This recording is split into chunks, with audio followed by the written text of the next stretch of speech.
آپ اجلال حیدر نقوی صاحب، عابد عباسی صاحب اور بہت سے دوست یہاں پہ موجود ہیں. آپ سب کا بہت بہت شکریہ کہ آپ نے اپنی اس خوبصورت محفل میں مجھے دعوت دی.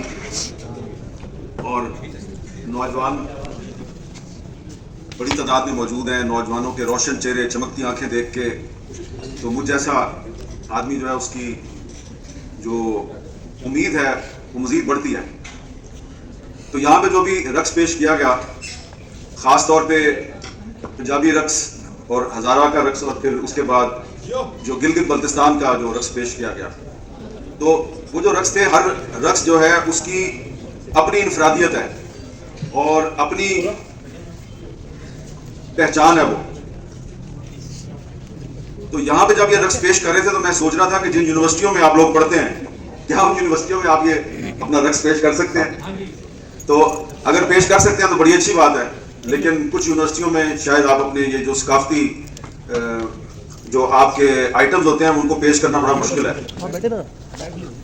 اور یہ جو گلگت بلتستان اور آزاد کشمیر کے لوگ ہیں، ان کی ایک بڑی اچھی جو ایک انفرادیت ہے جو کہ ہم اپنی نصاب کی کتابوں میں نہیں پڑھتے، وہ یہ ہے کہ گلگت بلتستان والوں نے اپنی آزادی کی جنگ خود لڑی، خود اپنا خطہ آزاد کروایا اور پاکستان کے ساتھ اتحاد کیا. اور اسی طرح جو آزاد کشمیر کے لوگ ہیں، انہوں نے بھی اپنی جنگ خود لڑی تھی. اور ان کی جنگ جو ہے وہ کوئی 1947 میں شروع نہیں ہوئی تھی، 1931 میں شروع ہو گئی تھی. مرحلہ وار بہت سے مراحل آئے.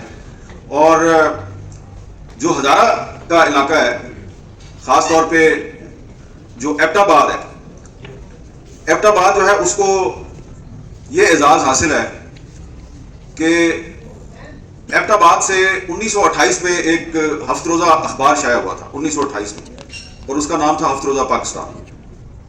تو یہ جو پاکستان کا نام ہے، اس میں بہت سے لوگوں کا کردار ہے، لیکن ہزارہ صوبے کا بھی بہت اہم کردار ہے. اور جو ایڈیٹر تھے اس ہفت روزہ اخبار کے، ان کا تعلق کشمیر کے ساتھ تھا، کیونکہ کشمیر اور ہزارہ قریب قریب ہیں. تو اس لیے جب ہزارہ، گلگت بلتستان، کشمیر، پنجاب، آپ سب لوگ یہاں پہ اکٹھے ہیں، تو آپ سب کو اکٹھے دیکھ کے بڑی خوشی ہوئی ہے. تو یہاں پہ نقوی صاحب نے بتایا کہ وہ یو کے میں انہوں نے تعلیم حاصل کی ہے. تو میں بھی جو ہے وہ تعلیم کے حوالے سے کچھ بات کروں گا کہ آج کے دور میں جب ہمارے ملک میں نوجوان جو ہیں وہ بہت زیادہ مایوسی کا شکار ہیں اور پاکستان چھوڑ کے جا رہے ہیں بڑی تعداد میں، تو اس صورتحال میں کبھی کبھی ہم جو بزرگوں کے ساتھ بات کرتے ہیں تو وہ کہتے ہیں جی پاکستان جو ہے نا وہ ایک دفعہ پھر وہ اسی مرحلے پہ آگے کھڑا ہو گیا جب پاکستان کی آزادی کی تحریک چل رہی تھی. تو وہ آزادی کی تحریک تھی اور اب پاکستان کو بچانے کی تحریک ہے. تو اس میں جو نوجوانوں کا کردار ہے وہ کردار وہی ہے جو کردار ایک زمانے میں ہمارے جو بزرگ تھے انہوں نے ادا کیا تھا. مثلا ایک بڑی ایک کامن چیز ہے، ایک بڑی مماثلت ہے. مجھے جب بہت سے لوگ کہتے ہیں جی لوگ باہر جا رہے ہیں، نوجوان باہر جا رہے ہیں، میں کہتا ہوں اس میں کیا برائی ہے؟ نوجوان جائیں باہر پڑھنے کے لیے، سب کو جانا چاہیے. اگر علامہ اقبال پڑھنے کے لیے انگلینڈ اور جرمنی گئے تھے تو آج کا پاکستانی نوجوان بھی جا سکتا ہے. اگر قائد اعظم محمد علی جناح جو ہیں وہ پڑھنے کے لیے انگلینڈ گئے اور پھر واپس آ گئے اور انہوں نے پاکستان کی جو آزادی کی تحریک ہے اس میں اہم کردار ادا کیا. تو یہ بات صرف علامہ اقبال اور قائد اعظم پہ ختم نہیں ہوتی. آپ دیکھیں کہ آپ کے جو پہلے پرائم منسٹر تھے لیاقت علی خان صاحب، وہ بھی پڑھنے کے لیے باہر گئے. اس کے بعد بہت سے پرائم منسٹر آئے جو آپ کے ایٹمی پروگرام کے بانی پرائم منسٹر ہیں. ذوالفقار علی بھٹو صاحب امریکہ بھی گئے اور انگلینڈ بھی گئے. پھر بے نظیر بھٹو صاحبہ، عمران خان صاحب، سارے جو ہیں یہ باہر گئے اور واپس آئے. تو اس لیے اب اگر آپ کو نقوی صاحب جو ہیں وہ ایڈوائز کرتے ہیں کچھ کہ کس طریقے سے آپ نے باہر کی یونیورسٹی میں ایڈمیشن لینا ہے، تو نقوی صاحب کو چاہیے کہ آپ کو بتائیں کہ بالکل آپ ایڈمیشن لیں، باہر جائیں، محنت کریں، کام کریں، وہاں پہ کچھ تجربہ بھی حاصل کریں.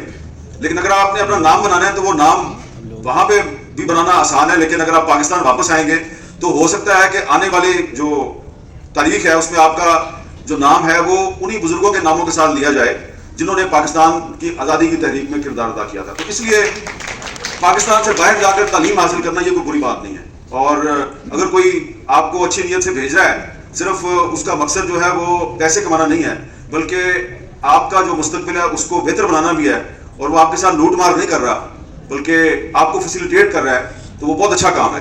تو اس لیے میں سمجھتا ہوں کہ آپ جب پاکستان سے باہر جائیں تو سیدھی سی بات ہے، آپ اپنے لیے فی الحال تو آپ اپنے لیے جا رہے ہیں نا، یو تھنک کہ آپ اپنا مستقبل سیکیور کرنے جا رہے ہیں، لیکن جب آپ وہاں پہ جائیں گے پاکستان سے باہر تو آپ کو پھر پاکستان کی اہمیت کا احساس بھی ہوگا.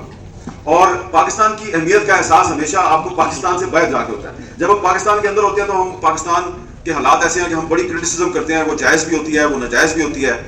اور لیکن جب آپ پاکستان سے باہر کسی ایسے ملک میں چلے جاتے ہیں جہاں پہ زندگی جو ہے وہ عذاب بنائی ہوئی ہے عالمی طاقتوں نے, تو پھر آپ کو پاکستان کی اہمیت کا احساس ہوتا ہے. پھر آپ کو احساس ہوتا ہے کہ یہ جو پاکستان میں ہمارا کلچر ہے کہ جو آئین ہے, پارلیمنٹ ہے, جمہوریت ہے, اس کو کچھ لوگوں نے اپنا غلام بنایا ہوا ہے اور ملک کو آگے نہیں بڑھنے دے رہے, تو وہ دراصل پاکستان کے دشمنوں کے ایجنڈے پہ کام کر رہے ہیں. تو آپ اگر تعلیم حاصل کریں اور تعلیم حاصل کر کے آپ اپنا مستقبل بھی بہتر بنائیں اور پاکستان کے مستقبل کو بھی بہتر بنائیں, تو یہ ایک ایسا کام ہے جو کہ علامہ اقبال نے بھی کیا, قائد اعظم نے بھی کیا, لیاقت علی خان نے بھی کیا, بھٹو صاحب نے بھی کیا, بے نظیر بھٹو نے بھی کیا, عمران خان نے بھی کیا, آپ کو بھی کرنا چاہیے.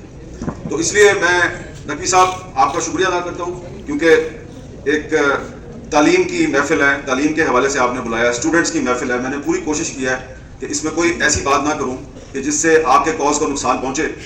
تو آپ کے لیے گڈ لک, میری نیک تمنائیں آپ کے ساتھ ہیں, اور مجھے امید ہے کہ یہاں پہ جو بہت سے مجھے روشن چہرے اور چمکتی آنکھیں نظر آ رہی ہیں, یہ پاکستان سے باہر بھی جائیں گے, تعلیم بھی حاصل کریں گے, پھر واپس آئیں گے اور اپنا بھی نام روشن کریں گے, پاکستان کا بھی نام روشن کریں گے. بہت بہت شکریہ.